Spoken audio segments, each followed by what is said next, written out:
warahmatullahi wabarakatuh.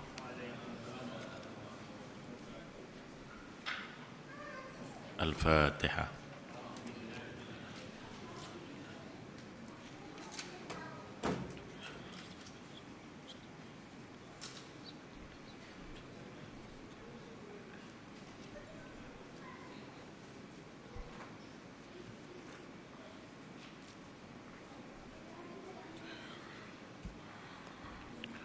Alhamdulillahilladzi arsala rasulahu bil huda wa dinil haq liyuzhirahu 'ala ad-dini kullihi wa kafa billahi shahida.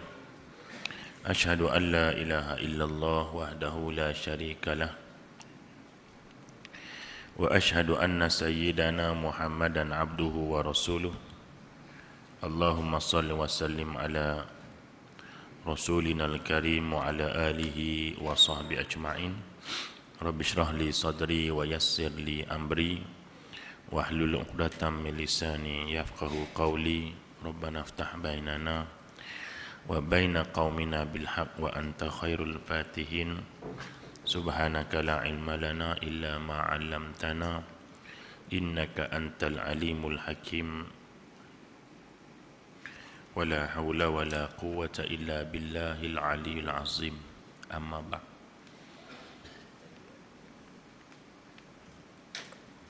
Tuan Imam dan seluruh jawatan kuasa, pimpinan masyarakat setempat, tuan-tuan haji, puan-puan hajah, ibu-ibu, bapa-bapa, saudara-saudari, adik-adik yang dirahmati oleh Allah Subhanahu wa taala sekalian. Kita panjangkan rasa syukur pada Allah Taala. Mudah-mudahan syukur-syukur yang kita ucap, syukur-syukur yang kita tunjukkan itu akan membawa atau mengundang penambahan kepada nikmat-nikmat yang Allah telah bagi pada kita. Sebab sifat rahmat Allah Subhanahu wa taala ni dia merata. Sifat rahmat Allah taala ni dia merata. Sifat rahman Allah taala ni dia merata. Orang taat pun dia bagi makan, ya. Orang tak taat pun dia bagi makan. Orang semayang pun dia bagi makan. Orang yang tak semayang pun dia bagi makan. Ya, orang yang maksiat pun dia bagi makan. Ya. Ini rahman Allah Subhanahu wa taala. Cuma yang beza kita dengan mereka ini ialah syukur tak syukurnya kita. Tu je beza dia. Orang yang beriman itu dia akan syukur. Dan bila Allah tambah nikmat yang dia bagi itu, maka penambahan nikmat itu membawa kepada ketaatan. Adapun selain daripada itu Allah tambah juga. Hari-hari Allah bagi rezeki. Tetapi pemberian itu bukan untuk menambah ketaatan, sebaliknya mengundang kemurkaan Allah Subhanahu wa taala yang berlipat kali ganda. Jadi sebab tu Allah Taala sebut wa in kafartum inna azabi lasyadid. Kalau kamu tak syukur, tunggu. Makna Allah Taala kata tunggu nanti. Jangan ingat aku bagi kamu sihat, kamu tak taat. Kamu tak taat, aku tetap bagi sihat. Kamu tak taat, aku tetap juga bagi makan minum, bagi seronok, bagi apa sebagainya. Jangan ingat aku biar hampa macam tu. Tapi tunggu, kata Allah, balasan yang aku nak bagi tu pedih sangat. Sebab apa? Sebab kamu menikmati segala nikmat aku dalam keadaan kamu tidak mensyukuri apa yang aku bagi. Jadi insya-Allah pada malam ni kita sambung lagi sikit sebanyak potongan-potongan daripada hadis Nabi sallallahu alaihi wasallam. Mudah-mudahan kita beroleh hidayah daripada Allah Subhanahu wa taala. Yang pertama pada muka surat 50 tu, kat bawah sekali,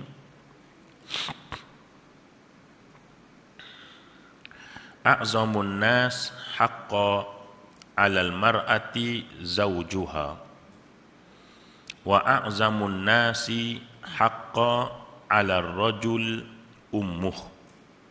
Rawahul Hakim.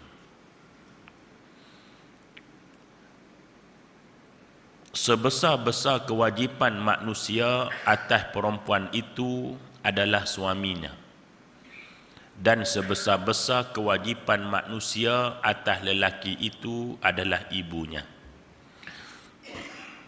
Secara maksudnya semua orang faham dah.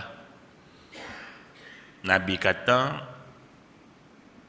sebesar-besar kewajipan, makna kewajipan yang paling besar bagi seorang perempuan ialah ketaatan kepada suami dia. Manakala sebesar-besar kewajipan bagi seorang laki-laki ialah ketaatan kepada ibu dia.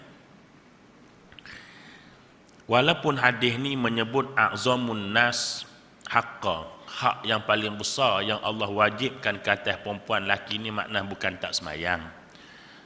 Jadi makna selepas ketaatan kepada Allah dan Rasul itu, di situ kedudukan dia. Jadi maknanya selepas Allah dan Rasul, yang utama selepas kedua itu adalah suami dia. Apabila dia telah bersuami. Jadi ketaatan yang macam mana yang wajib beratas isteri ke atas suami dia? Kewajipan macam mana? Yang pertama sekali ialah maksud daripada kewajipan ketaatan itu ialah mematuhi segala ataupun mentaati akan segala perintah suami selagi mana perintah itu tidak bertentangan dengan syarak. Ya. Tanpa ada alasan, tanpa ada orang putih, orang Jawa panggil excuse.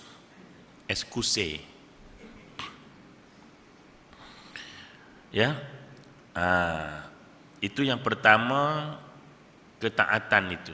Ini kita tak payah hurailah, masing-masing dah tahu belaka dah. Manakala ketaatan kepada mak bapak, terutamanya ibu, ini dalam satu hadis Nabi SAW mengatakan apabila seseorang itu taat kepada mak bapak dia, maka Allah buka pada masa ketaatan itu 2 pintu syurga. Dan kalau kamu durhaka pada satu dan durhaka pada yang lain, maka Allah tutup kedua-duanya. Patutnya kalau taat pada bapa, hormat pada ibu, tinggal satu kan? Ni dak. Hang taat, hang jaga, hang taat pada mak bapa, buka 2 pintu. Tapi bila kamu durhaka salah satunya, Allah tutup kedua-duanya. Patutnya tutup satu lah kan? Kita taat ke mak, kita lawan bapa kita. Contohnya kan? Patutnya tinggal satu lah pintu tu hak katuk kan? Dah, Allah katuk dua-dua. Jadi menunjukkan bahawa tidak ada pilihan dalam mentaati kedua mak bapak. Sekalipun bapak kita tu orang yang tak semayang. Nampak tak? Kecuali dia ajak kita tak semayang sekali dengan dia. Dia panggil tak semayang berjemaah. Dia kalau semayang sama-sama tu dia panggil solat berjemaah. Tapi kalau ajak sama-sama tak semayang, nak sebut apa tu? Sebut tak semayang jemaah. Mana sama-sama ajak tak semayang. Hang tak semayang, aku pun tak semayang. Sebab itu kalau selagi mana perintah itu tidak melanggar syariat Allah, maka selagi itu kita wajib mentaati mak bapak kita. Baik.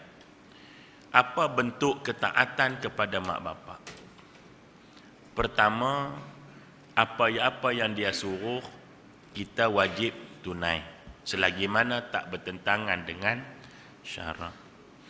Yang keduanya, kewajipan itu adalah menjaga pertuturan. Menjaga pertuturan. Kadang-kadang mak dia suruh dia buat, tapi mulut tak jaga. Kan?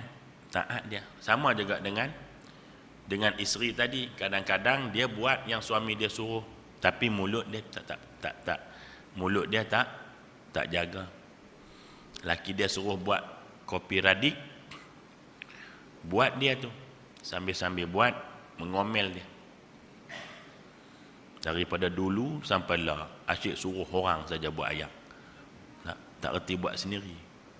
Sambil-sambil kacau ayak tu, mulut dia pun sama laju dengan canca. Walaupun suami dia tak dengar. Suami tak dengar tu, suami duduk depan tu. Ya tuan-tuan sekalian, ya, tengok panda National Geography. Dia tetap juga berdosa. Sebab ucapan itu sekira-kira berpunca daripada arahan suami. Nampak tak? Arahan suami tadi bertentangan tak dengan syarak suruh buat ayak dia, bertentangan dengan syarak ke tak? Tak bertentangan. Maka keluarnya tadi itu kerana perintah suami. Jadi sama dengan mengingkari perintah suami. Jadi sebab itu, apabila ketaatan kepada mak bapak tadi selain daripada turut perintah dia, ikut apa yang dia suruh selagi tak carak, juga jaga mulut. Kadang-kadang ada orang yang bercakap dengan mak bapak dia sama macam dia bercakap dengan kawan dia. Sebab itu dalam Quran, sampai benda lain Allah tak sebut dalam bentuk perkataan kan, tapi kepada ketaatan mak bapak sampai Allah Ta'ala sebut apa yang kamu tak boleh sebut pada mak dia. Wala takul lahuma uff. Mana ada benda lain Allah sebut macam tu? Kenapa tuan-tuan? Kenapa terhadap pada mak bapak tadi sampai perkataan? Perkataan pun Allah ajak, ni boleh sebut, ni tak boleh sebut. Bermakna bukan hanya seorang anak itu mentaati perintah mak bapak dia, tetapi dalam mentaati itu juga mulut kena jaga. Kadang-kadang dia tolong mak dia, tolong bantu, tapi mulut tak jaga. Itu juga dianggap sebagai mendurhaka kepada mak bapak. 2. Yang ketiga, ketaatan kepada mak bapak itu juga dikira apabila mereka ini telah uzur. Sebab itu salah satu dari perkara yang termasuk dalam doa Jibril alaihi salam yang kita sebut pada Ramadan yang dulu, ramai ustaz-ustaz sebut, hampa pun boleh ingat hadis ni. Binasalah, celakalah mana-mana anak yang tahu mak bapak dia dalam kesusahan tetapi mengabaikan keduanya. Maka Jibril kata, binasa, celakalah anak ini. Maka doa ini diaminkan oleh Nabi SAW. Berat tuan-tuan, 3 doa kan. Keluar Ramadan, tak boleh keampunan, tak jaga kebajikan mak bapak. Yang ketiganya, apa dia? Tidak menyambut selawat pada Nabi bila Nabi, nama Nabi disebut. 3 perbuatan ini beroleh binasa dan kecelakaan berdasarkan kepada doa Jibril alaihi salam dan diaminkan oleh junjungan besar kita. Allahu Akbar. Jadi masa mak bapak kita sudah uzur, Quran suruh kita jaga dia. Tak kiralah sama ada kita jaga ke ataupun dalam bentuk menjaga dia. Jadi kena ingat tuan-tuan sekalian, ya. Sebab itulah orang tua-tua dulu, orang tua-tua dululah, dia tidak hadis tidak firman. Orang tua-tua dulu macam jugalah kan, petua orang tua-tua kalau masuk hutan jangan cakap sombong, terutama dengan harimau dengan gajah. 2 binatang, takat panda tak apa lagi. Gajah dengan harimau ni orang tua-tua kata tak boleh cakap besar. Ni betul tuan-tuan sekalian, kawan saya kena dah. Dia masuk hutan kemah, dia kata mana harimau ada ni. Kalau ada harimau aku tak kisah, ada aku jegir kat dia, dia cakap macam tu. Kita tak wani cakap lah, moga nak larang betulan tak pihang lah, hampa reti kat malam cokoh harimau tuan-tuan sekalian. Nampak tak?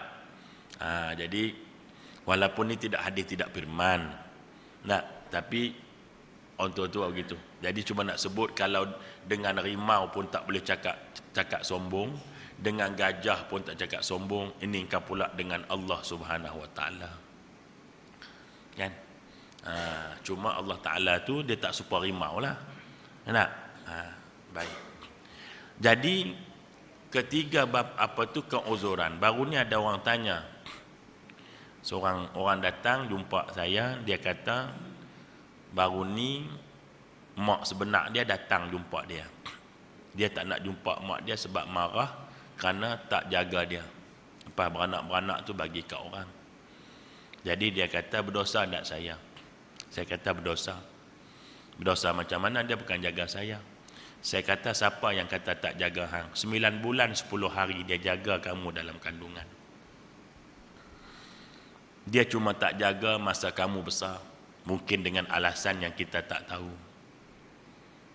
Tapi 9 bulan 10 hari itu kan dia jaga kita. Macam-macam dia rasa. Muai, nak muntah, tak lalu makan, kadang-kadang teruk lagi bau laki dia tak boleh. Bau laki dia 9 bulan tak boleh laki duduk dekat. Tapi bergali jual roti boleh. Jadi maknanya nak sebut tadi ni macam-macam dia hadapi kan. Tiba-tiba senangnya kita marah kat dia. Dia tetap mak kita. Dia jaga kita 9 bulan 10 hari duk jagalah kita. Maka tetap berdosa juga. Masalah dia tak jaga kita tu dia dengan Tuhan, bukan kita yang balas. Jangan sebab kerana dia tak jaga kita, kita pergi durhaka dia, kita pun masuk neraka, buat apa? Jadi sebab itu kalimah-kalimah ini juga perlu dijaga. Disebut dengan mak tak jaga saya, buat apa mari sini? Masya Allah tuan-tuan sekalian. Jadi tu. Sebab itu apa akibat orang yang mendurhaka emak bapa? Apa akibat dia? Nabi sebut ni akibat dia. Antaranya hilang keberkatan hidup di atas dunia. Hilang berkat. Makna hilang berkat ni apa dia? Bukan tak boleh makan. Bukan tak boleh minum. Tetapi apa dia tuan-tuan sekalian? Dia tidak semakin dekat dengan Allah Subhanahu Wa Taala. Hidup kita ni nak barakah saja. Yang kedua, antara balasan yang Allah bayar cepat di atas dunia ni adalah bila kita durhaka pada mak bapak kita. Dan yang ketiga, akibat orang yang durhaka pada mak bapak ni, dia susah untuk mati. Ini terbukti melalui cerita Al-Qamah kan. Ni semua orang tahu. Hanya keberasa sikit hati mak tadi, tak boleh nak menyebut syahadah sehingga nak dibakar dia. Jadi ini menunjukkan bahawa orang yang durhaka pada mak bapak tadi ni, ya, dia susah untuk nak mati. Apalah kita ni, kalau hebat dunia pun mati tak boleh sebut syahadah, apa nak hebat? Yang tak ada hebat apa. Syahadah itulah kalimah yang teragung yang kita nak ucap sebelum kita menghadap Allah. Tiba-tiba kalimah yang begini hebat tak boleh kita sebut. Gara-gara apa dia? Durhaka pada mak bapak. Siapa kita tanpa mak bapak kita? Fikir situlah. Kita kahwin dulu, mak bapak kita yang sibuk. Kita tak tahu kata apa. Tak. Apa kita bercara? Asyik dating aja. Yang urus semua bapak kita, mak kita. Nampak? Anak pertama beranak, mak kita juga. Nampak sekalian? Jadi nampak? Ya? Jadi sebab itu apa kita tujuan kita duk cakap benda tak kasar? Sabarlah sikit. Sabarlah sikit di atas apa juga kekurangan yang ada pada mak bapak kita. Itu jadi kesimpulannya lah tuan-tuan sekalian, benda-benda ni umum sangat ya. Iaitu bagi seorang isteri ketaatan dia hendaklah dia curahkan kepada suami dia. Taati suami dia, layan suami dia, apa yang diwajibkan kan, dan juga jaga pertuturan. Sama ada di depan suami ataupun di belakang suami. Maksud belakang suami tadi tidak mencerca hina suaminya di depan orang lain, kecuali dengan tujuan yang diizinkan oleh syarak. Itu. Tapi saja-saja nak cerita, lebih-lebih lagi cerita yang diada-adakan, ya, maka tunggulah tuan-tuan sekalian balasan daripada Allah Subhanahu wa taala. Nah, jadi kita pun sabar. Ya. Dan bagi seorang laki-laki pula, iaitulah ketaatan kepada mak bapak dia. Habis ya. Baik. Seterusnya, a'zamun nisa barakatan aisaruhunna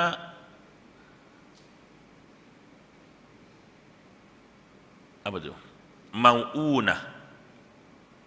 Ya. Betul. Sebarakah-barakah perempuan itu yang mana terlebih murah akan mas kawinnya. Mas kawinnya. Jadi ini pun kita tahulah bahawa perempuan yang barakah ialah mas kawinnya itu murah. Apa itu mas kawin? Mas kawin adalah pemberian yang wajib ke atas suami, kepada isteri dia. Itu wajib. Dan kalau dia tidak bayar, maka hukumnya suami tadi berdosa. Cuma mas kawin itu dihukumkan boleh dibayar bila-bila masa. Sama ada di awal perkahwinan ataupun bila-bila masa boleh dibayar. Tapi kalau tak dibayar, dia boleh diambil daripada harta pusaka dia. Sebab dia wajib tu mas kawin. Ya, itu dia. Habislah. Kita dah umur begini dah tak mikir dah kahwinnya, mas kahwin. Baik, seterusnya a'zamul ayati fil Quran ayatul kursi. Wa a'dalu ayatu fil Quran innallaha ya'muru bil adli wal ihsan. Wa akhwafu ayatil fil Quran faman ya'mal mithqala zarratin khairan yarah wa man ya'mal mithqala zarratin syarran yarah. Wa arja ayatil fil Quran ya ibadillazi asrafu ala anfusihim la taqnutu min rahmatillah innallaha yaghfirudz dzunuba jami'a. Rawahu Syairazi daripada Ibnu Mas'ud. Kata Nabi, semulia-mulia ayat dalam Quran iaitulah ayatul kursi. Jadi ayat kursi adalah disebut dalam hadis ni sebagai semulia-mulia ayat dalam Quran. Ya. Seadil-adil ayat dalam Quran ialah ayat innallaha ya'muru bil adli wal ihsan. Seadil-adil ayat dalam Quran ialah Allah menyuruh kamu berlaku adil dan ihsan. Baik. Apa makna berlaku adil? Iaitulah kita meletakkan sesuatu pada haknya. Manakala ihsan, apa makna Allah menyuruh kita buat ihsan? Maka ihsan yang pertama itu ialah kita buat apapun dengan kita meyakini bahawa Allah Ta'ala melihat kita. Kalau itu dengan sebab kita tak mampu untuk nak membayangkan Allah Subhanahu wa Ta'ala ada depan kita, tapi kita wajib meyakini bahawa apa yang kita buat itu dalam pemerhatian Allah Subhanahu wa Ta'ala. Itu ihsan. Jadi maksud di sini apanya? Apa yang kita buat tu kena ikhlas. Kena ikhlas. Apa peranan ikhlas dalam amalan kita? Apa sebenarnya yang Allah suruh kita ikhlas dalam beramal itu sebab apa? Nah, kadang-kadang orang tanya, kenapa Allah suruh kita buat ikhlas, buat satu benda ikhlas? Ikhlas sebab apa? Baik, yang pertama, Allah suruh kita melakukan satu amalan dengan ikhlas. Yang pertama, kerana dengan ikhlas itulah Allah akan terima amalan kita. Itu satu. Ini semua orang tahulah. Nah, amalannya diterima oleh Allah bila kita buat kerana Allah. Dan benda yang kita nak buat itu kena dengan kehendak Allah, maka ikhlas di sini kita buat itu kerana Allah Ta'ala. Baik, satu. Yang kedua, sebab kita disuruh untuk mengikhlaskan niat ataupun mengikhlaskan dalam apa juga yang kita buat. Sebab apa? Kerana dengan ikhlas itulah amalan yang kita buat tadi akan menjadikan kita lebih baik. Faham? Sebab itu orang yang apa panggil tolong orang secara ikhlas. Keikhlasan dia tolong orang tadi menjadikan dia semakin baik. Tapi bila tak ikhlas, dia tolong orang tadi menjadikan dia sombong. Kalau tak ada aku, mampu dah dia. Jadi bila kita buat baik, kan, maka benda itu akan menjadikan kita lebih baik. Sebab itu bila semayang kita tak mencapai tahap mencegah kita buat jahat. Nah, sepatutnya semayang tadi boleh cegah kita buat jahat, kan? Itu dia. Tetapi semayang kita tadi tidak boleh mencegah kita daripada buat jahat. Maka kata ulama, ada sesuatu yang tak kena dengan solat kita.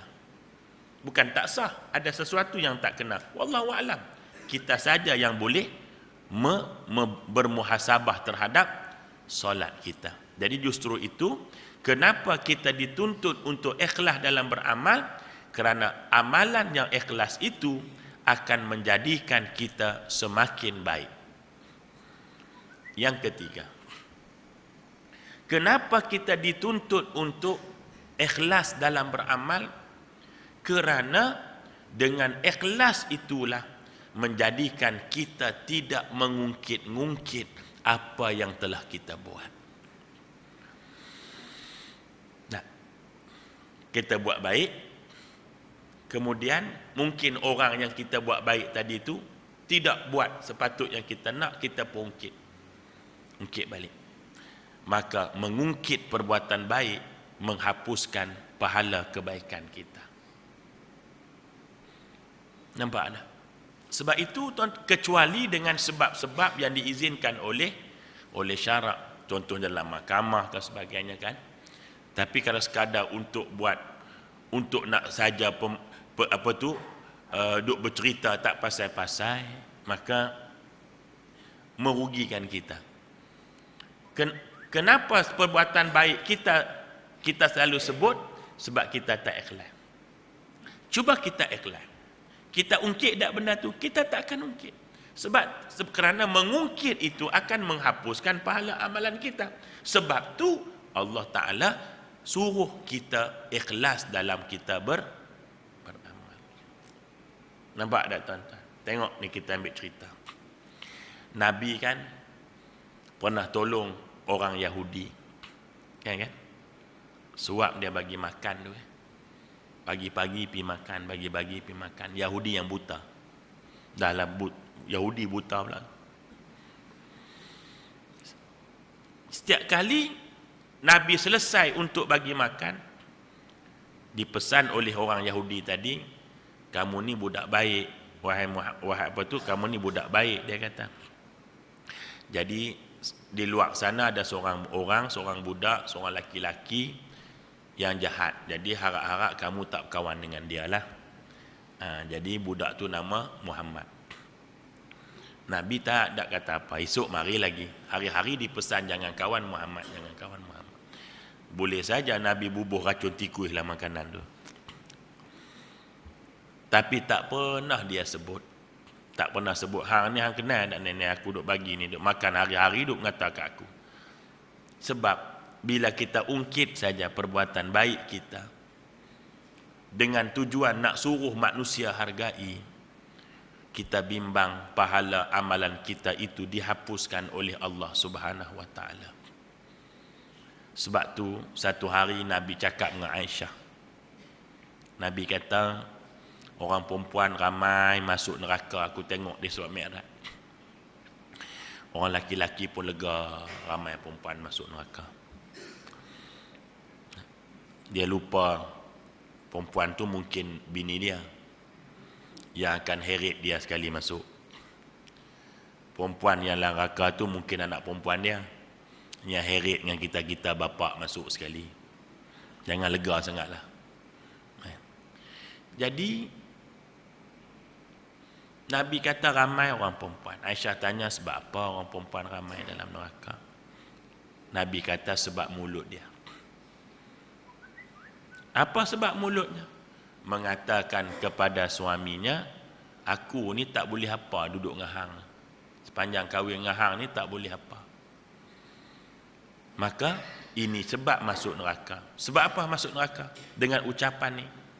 Mustahil 12 tahun, 15 tahun, 30 tahun, 40 tahun takkan tak ada apa-apa kebaikan si suami tadi. Daripada berat 35 sampai 93 berat. Tak ada apa-apa lagi. Berlipat perut tu, lemak tu berlipat. Boleh buat tangga bomba padam api. Takkan tak ada apa-apa. Jadi sebab itu pembohongan ini menyebabkan amalan kebaikan selama hari ini yang dia berbakti wal-iyazubillah dihapuskan oleh Allah. Maka dengan sebab penghapusan amal baik tadi, dia terhumban ke neraka. Itu yang kita takut sangat. Kan? Karena itu kan Nabi sebutkan dalam satu hadis kan, ada orang pergi akhirat bawa pahala jihad. Lalu masuk neraka. Dia tanya, kenapa masuk neraka? Aku kan mati dalam jihad. Malaikat kata memang betul, tapi jihad hang kerana nak orang puji. Kan orang dah puji hang. Maka sudah cukup lah, sebab niat kamu nak orang puji. Aku dah bagi orang puji hang. Maka dapatlah situ. Buat apa lagi hang duk minta kat aku? Miskin jadi orang ni. Ada orang yang balik akhirat bawa pahala sedekah. Malaikat Allah Ta'ala kata masuk neraka. Dia tanya macam mana boleh masuk neraka? Aku sedekah banyak sampai nama aku sendiri pun Muhammad sedekah. Duk sedekah. Lalu malaikat kata memang betul. Hang memang banyak sedekah. Tapi hang niat sedekah tadi supaya hang boleh puji, hang boleh pujian, boleh pangkat. Kan hang dapat semua dah tu kan? Kenapa duk minta kat aku lagi? Miskin jadi ni. Jadi maknanya, tuan-tuan sekalian, ini yang penting. Jadi bila kita ikhlas buat sebagai suami, ikhlas kita bakti dengan isteri kita. Berlaku apa yang kita tak ingini, kita pun tak ungkit, sudahlah. Nah, habis takat ni sudahlah, tak ada ungkit-ungkit lagi. Macam tu juga isteri dan sebagainya, tak payah diungkit-ungkit kebaikan kita kan. Kerana apa kan? Nanti kita bimbang 20 tahun amalan kita tolak oleh Allah, sedangkan kita yakin tak kita akan boleh sampai 20 tahun lagi untuk buat perkara yang sama? Boleh ke tak? Kita habiskan masa selama 20 tahun. Tiba-tiba 20 tahun itu Allah tolak pahala kita. Dalam keadaan kita tahu tak kita boleh sampai lagi 20 tahun ke depan untuk nak cari pahala sebanyak yang dihapuskan oleh Allah? Boleh ke tak? Maka tidak ada orang boleh bagi jaminan. Kan? Sebab itu ikhlaskan niat kita supaya kita tidak mengungkit perbuatan baik kita. Bila kita ikhlas buat pada Allah, orang nak hargai pun alhamdulillah, orang tak nak pun tak apa. Dahlah biar kita. Tidak tuan-tuan. Yang penting Allah pandang kan. Orang pandang tak ada masalah apa, sebab yang pandang kita pun mati supaya kita agak. Tapi kalau Allah pandang, selamat kita di akhirat. Lah kita nak tengok siapa pandang. Allah pandang atau manusia pandang. Ya begitu saja. Itu yang ke berapa? 3. Yang keempatnya, tak kiralah nombor berapa ikut apa lah. Tak pun nak ingat lah. Nombor-nombor. Jadi kenapa kita dituntut supaya mengikhlaskan perbuatan kita? Kerana dengan perbuatan ikhlas tadi ni, bila kita buat lillahi subhanahu wa ta'ala, Allah akan ganti perbuatan itu dengan orang lain melakukan perkara yang sama kepada kita. Bukan kita nak, tuan-tuan. Kita tak nak orang balas yang kita buat. Tak balas pun tak apa. Nampak tak tuan-tuan sekalian kan? Tak balas pun tak apa. Kita bagi orang lalu pun tak. Dia angkat tangan pun tak. Kita pun astaghfirullahalazim. Nah, tengah sibuk-sibuk jalan, kita pun buat hak bin tri bagi laluan lah. Dia pandang pun tak. Paling tidak pun angkat lah tuan-tuan sekalian tak. Gini ke, gini ke, gini ke. Tak kisahlah macam mana pun. Tak kisahlah. Tiba-tiba orang tu buat dek aja tuan-tuan sekalian. Buat dek je. Tak apalah kita sabar. Memanglah terbakar ni. Memang terbakar. Binau yang betul. Nah, ni terbakar tapi kita pun sabar kan. InsyaAllah dengan keikhlasan kita tu kan, nanti ketiga jalan sesak-sesak kan, ada yang orang akan bagi laluan pada kita. Kerana keikhlasan kita. Tapi kalau kita maki tuan-tuan sekalian, rapat maki, makanya wal-iyazubillah, mungkin kita tak akan dapat benda yang sama daripada orang lain. Itu kepentingan ikhlas tadi ni. Allah akan balas. Ada yang di dunia, Allah balas di dunia. Akhirat tu jangan bimbang lah tuan-tuan sekalian. Allah akan balas kan. Sebab itu kita tengok pada hadis yang berikut, Nabi kata apa dia? Dan setakut-takut ayat dalam Quran ialah famay ya'mal mithqala dzarratin khairan yarah wa may ya'mal mithqala dzarratin syarran yarah. Ini kan, apapun yang kita buat, baik ke buruk, kecil mana pun Allah akan balas. Cumanya Allah Ta'ala juga akan balas dekat atas dunia juga. Ada benda yang Allah balas dunia, tetapi tidak menjejaskan pahala di akhirat. Ada amalan yang Allah balas di dunia, tapi Allah tak balas di akhirat. Nampak tak? Bila kita ikhlas, dunia kita dapat. Macam tadi, kita haid bin suruh orang lalu kan. Orang tu tak angkat tangan. Kita diam saja tu. Diam, tak apalah. Diam saja. Walaupun terbakar tu, aircon out habis, masih lagi panas. Tapi astagfirullahalazim, astagfirullahalazim ya. Nanti waktu sesak-sesak, bila-bila lah tuan-tuan sekalian, ada je orang bagi kat kita. Tit, mari. Kita pun senang angkat tanganlah sikit. Sebab asas kepada hubungan sosial ni, asas kepada hubungan sosial ni apa dah asasnya? Asas dia kata Nabi, kamu jangan buat apa yang kamu tak suka orang buat pada kamu kepada orang lain. Itu asasnya. La yu'minu ahadukum hatta yuhibba li akhihi ma yuhibbu li nafsihi. Tak sempurna iman seseorang sehingga dia mengasihi saudara dia sebagaimana dia sayang diri dia sendiri. Apa yang dia suka orang buat kat dia, dia buat kat orang. Apa yang tak suka orang buat kat dia, dia tak buat kat orang. Ini asas sosial. Kalau semua orang berpegang macam ini, seronok hidup atas dunia ni tuan-tuan. Seronok sangat kalau asasnya begitu kan. Benda yang orang tak suka kita buat, orang buat kat kita, kita jangan buat kat orang. Tak. Benda yang orang suka kita buat kat orang. Ini asasnya. Makna keikhlasan dalam beramal tadi akan Allah balas apa yang sepatutnya dibalas di dunia, dan Allah akan juga tidak mengurangkan balasannya ketika di akhirat. Sedangkan kalau tak ikhlas macam tadilah, kan, dia derma dengan sebab nak orang puji. Allah balas orang puji. Tapi di akhirat kosong. Dia menjadi orang yang paling rugi di kalangan hamba Allah Subhanahu wa taala. Jadi ayat setakut-takut ayat apa dia? Siapa-siapa yang beramal baik buruk Allah akan balas, ya. Baik. Seharap-harap ayat di dalam Quran ialah bahawasanya Allah Ta'ala menyuruh ia dengan keadilan dan berihsan, maka barang siapa yang beramal dia seberat zarah tentang kebajikan, nescaya akan dilihat akan balasannya. Sebaliknya siapa beramal kejahatan seberat zarah, dapat ia akan balasannya. Dan seharap-harap ayat ialah, wahai hambaku yang mana telah melampaui berbuat maksiat, janganlah kamu berputus harap dari rahmatku. Jadi seharap-harap ayat ialah ayat yang Allah Ta'ala seru kepada hamba-hamba dia. Ya ibadi, baik, wahai hamba-hambaku. Kepada siapa? Hamba-hambaku yang membuat kezaliman kepada diri dia sendiri, buat dosa, buat maksiat.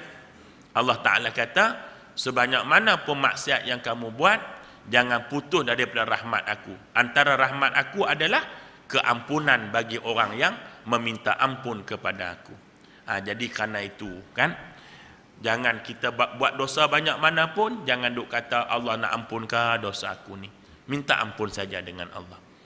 Tidak ada satu dosa yang Allah tak ampun melainkan syirik pada Allah Ta'ala.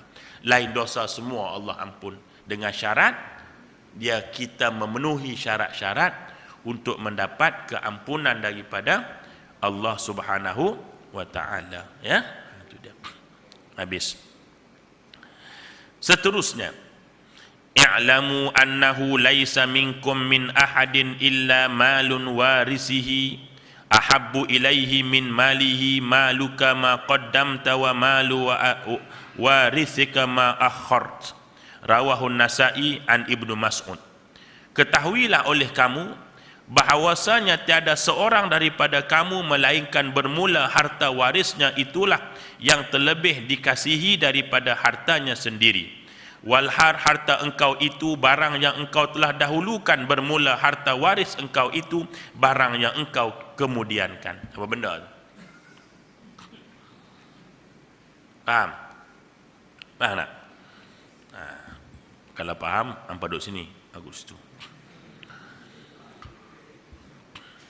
Kata Nabi, ketahuilah kamu bahawasanya tiada seorang daripada kamu melainkan bermula harta warisnya itulah yang terlebih dikasihi daripada hartanya sendiri.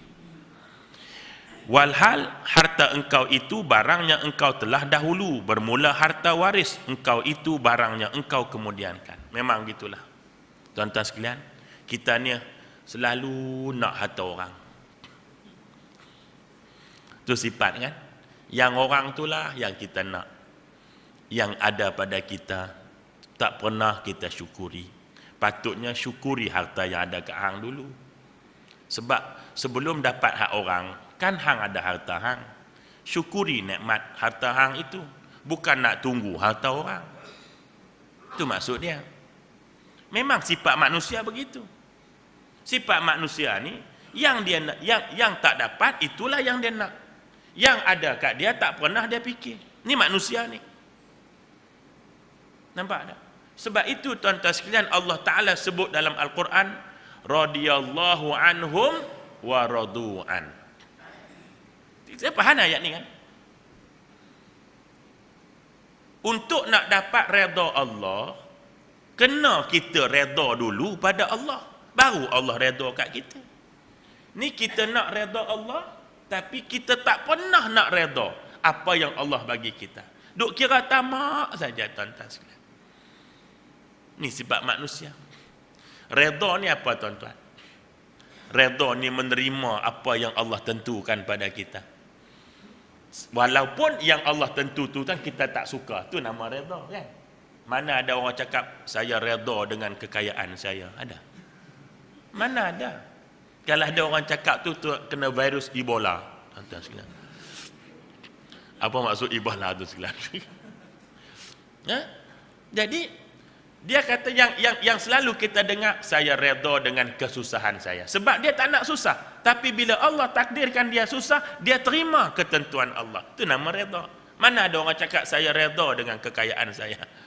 Tuan-tuan sekalian, pandai tak cakap macam tu? Redha ni benda kita tak suka, tapi dah Allah takdir, buat macam mana? Itulah redha. Jadi kita tak nak jadi miskin, tapi Allah takdirkan miskin, terima. Kita tak nak sakit, tapi Allah bagi sakit, kan? Terima.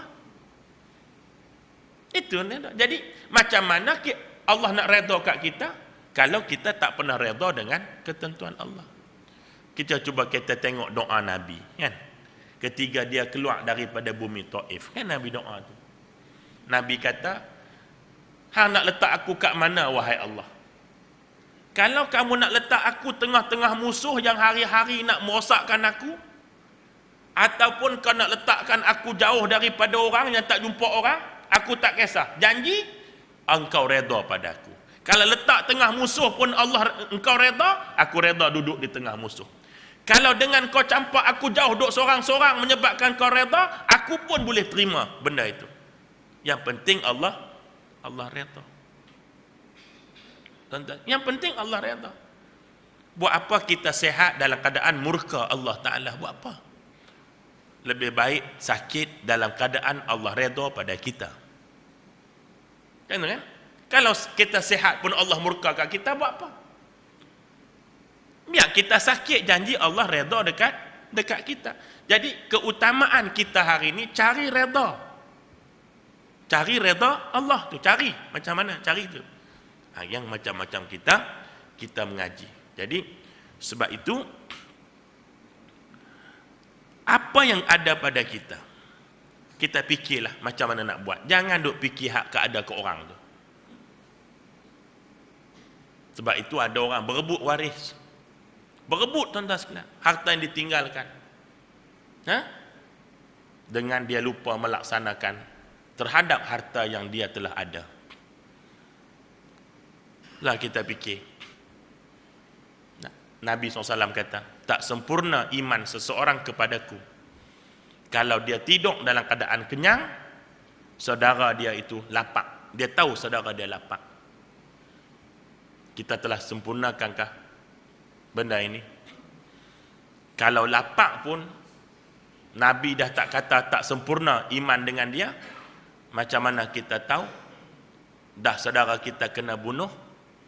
Apakah kita boleh tidur lena tanpa kita fikir apa lagi yang boleh aku buat sebagai orang panggil tunjuk keprihatinan kita kepada saudara kita yang hari-hari kena bunuh tu. Takkan puas hati dengan RM10 kita buh tabung Gaza puas hati dah. Buh tabung Gaza RM10, rokok RM14. Tuan-tuan sekalian. Betul duk puas hati, aku dah sumbang dah. Yalah, kira rokok ni pun susah nak cakap tu. Saya pun, kita kata, hang janganlah merokok, satgi mati cepat. Dia kata, hak tak merokok mati cepat pada aku. Susah kan nak jawab. Dia tak? Nak? Dia kata, hang ni, rokok ni, duk sumbang. Yahudi dia kata, banyak barang lain hak Yahudi yang pun makan juga. Susah. Jadi, tak cakap pun susah. Cakap lagi susah. Jadi, terpulanglah pada korang. Malas nak bercakap dah, tuan-tuan sekalian. Nak terpulanglah. Cuma persoalannya lah ni, Nabi kata, saudara tak makan sebelah rumah pun kita kenyang, pun tak sempurna iman pada dia. Bayangkan saudara kita mati hari-hari, kita boleh tidur lena dengan kita tak fikir apa lagi yang kita mampu buat. Kita mampu lebih daripada RM10 tu. Banyak benda kita boleh buat, tapi kita tak buat. Saya bimbang kita tak boleh nak jawab soalan dalam kubur. Bila Allah Ta'ala tanya, siapa saudara kamu? Kita tak boleh nak jawab, orang beriman itu saudaraku. Ingat soalan kubur yang 5 itu, dia tak macam periksa SPM. Jawab 4, lulus. Soalan SPM 5. Jawab 4, 1 tak jawab, boleh lulus lagi. Soalan kubur bukan SPM, tuan-tuan sekalian. Soalan kubur ni dia mesti jawab semua lulus. Tak boleh jawab 1, tak lulus. Tak jawab 2, tak lulus. Tak jawab 3, tak lulus. Tak jawab 4, tak lulus. Tak jawab 5, lagi tak lulus. Jadi jangan ingat dapat 4 dah okey ni. Bukan gitu. Dia supaya semayang. Dia berkelahi dengan kawan dia. Engkau semayang sehari waktu? Aku semayang 3 waktu. Tahan aku 4. Padahal dua-dua tak cukup 5. Nampak tak? Dia begitu. Dia duduk tekak. Seorang 3 waktu, seorang 4 waktu. Padahal dua-dua tak cukup 5 waktu tu kan. Maka fikirlah tuan-tuan sekalian ya. Apakah memadai dengan apa yang kita buat, sedangkan kita masih mampu berbuat lebih daripada itu. Kita bimbang. Kebimbangan Nabi ini, kenyataan hadis Nabi ini melibatkan diri kita wal'iyadzubillah. Jadi itulah yang kita nak sebut pada malam ini. InsyaAllah tuan-tuan sekalian kita sambung pada waktu-waktu yang lain insyaAllah. Jadi sebagai ingat balik ya, bagi siapa-siapa yang berhajat nak ke ke komplek tahfiz saya pada 24 bulan ni. Sila maklumkan pada Pak Haji ya, supaya saya boleh, sebab 17 ni saya nak final meeting, nak siapkan apa tu, bajet dan sebagainya. Kalau boleh maklumkan berapa orang yang akan datang supaya dapat saya sebut dalam mesyuarat saya.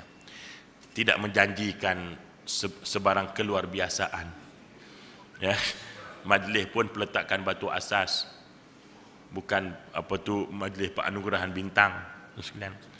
Cuma nak tunjuk inilah tempatnya ya, dan minta sikit doa supaya Allah berkati usaha kita semua, dan hajat orang kampung, hajat saya, hajat tuan-tuan, nak melihat satu institusi yang boleh mendidik anak bangsa kita, anak ummah kita kepada menghayati hidup berdasarkan kepada Al-Quran dan sunnah Nabi SAW. Hidangan tu tak ada apalah, yang pastinya insya-Allah patin masak tempoyak tu yang pastinya lah. Kemarin daripada cakap dah beli siap dah tempoyak 30 kilo. Tempoyak saja 30 kilo, hampa bayang ikan berapa beratus kilo, hampa tengoklah. Berfikirlah tuan-tuan sekalian. Jadi ada juga yang tak makan ikan patin dan sebagainya lah. Tak makan ikan patin, dia tak makan ikan darat. Tak apa, depan sekolah saya tu ada sungai. Jadi kalau rasa tak boleh makan ikan darat, hampa terjun sungai tu, biar ikan makan hampa pula. Tu adalah jadi jazakumullah khairan katsira di atas sumbangan-sumbangan yang telah tuan-tuan sumbangkan. Tapi bukan cukup lagi, tak cukup lagi. Cuma bagi tahu saja. Jadi anak Cina makan pengat, sendiri mau ingatlah. Betul kan? Jadi yang baik daripada Allah Ta'ala, mudah-mudahan usaha kita semua diberkati. Saya sampai sebut dengan isteri saya kata kalaupun Allah nak ambil nyawa saya, biarlah sekolah saya tu sempat berjalan. Harap sangat nak, kalau dah sempat berjalan ada 5-6 orang pelajar pun peringkat awal, lepas tu nak mati-matilah tak apa. Kan? Adalah benda kita nak bawa jumpa Allah Subhanahu Wa Taala. Sekolah itu bukan sekolah saya, sekolah itu sekolah tuan-tuan semua. Cuma saya diamanahkan untuk mengurus agar berjalan dengan cara yang baik. Jazakumullah khairan katsira. Wabillahi taufik wal hidayah. Wassalamualaikum warahmatullahi wabarakatuh. A'udzubillahi minasyaitonirrajim. Bismillahirrahmanirrahim. Alhamdulillahirabbil alamin wassalatu wassalamu ala rasulil amin sayyidina Muhammad wa ala alihi wa sahbihi ajma'in. Ya Allah, ya Tuhan kami, hindarilah kami dari hati yang tidak khusyuk, ilmu yang tidak manfaat, amalan yang tidak kau angkat, dan doa yang tidak kau terima, ya arhamar rahimin. Allahumma jam'ana haza jam'an marhuma wa tafarraqana min ba'dihi tafarruqan ma'suma. Ya Allah, jadi perhimpunan kami pada malam ini perhimpunan kau rahmati, perpisahan selepas ini perpisahan di bawah keampunan dan rahmat-Mu, ya arhamar rahimin. Ya Allah, ya Tuhan kami, ampunilah dosa-dosa kami yang banyak ini, ya Allah. Dosa kedua ibu bapa kami, ya Allah. Dosa anak-anak kami, ya Allah. Dosa suami-suami kami, ya Allah. Dosa isteri-isteri kami, ya Allah. Dosa seluruh orang beriman di kalangan kami, sama ada yang masih hidup atau yang telah menghadap-Mu, ya Arhamar Rahimin. Ya Allah, ya Tuhan kami, berilah kekuatan, ketabahan, kesabaran kepada saudara kami di Gaza, ya Allah. Di Palestin, ya Allah. Di Suria, ya Allah. Di Iraq, ya Allah. Dan di seluruh bumi-bumi umat Islam yang dizalimi oleh musuh-musuh-Mu, ya Akramal Akramin, ya Zal Jalali wal Ikram. Rabbana atina fid dunya hasanah wa fil akhirati hasanatan wa qina azabannar. Sallallahu ala sayyidina Muhammad wa ala alihi wa sahbihi ajma'in. Walhamdulillahi rabbil alamin. Taqabbalallah.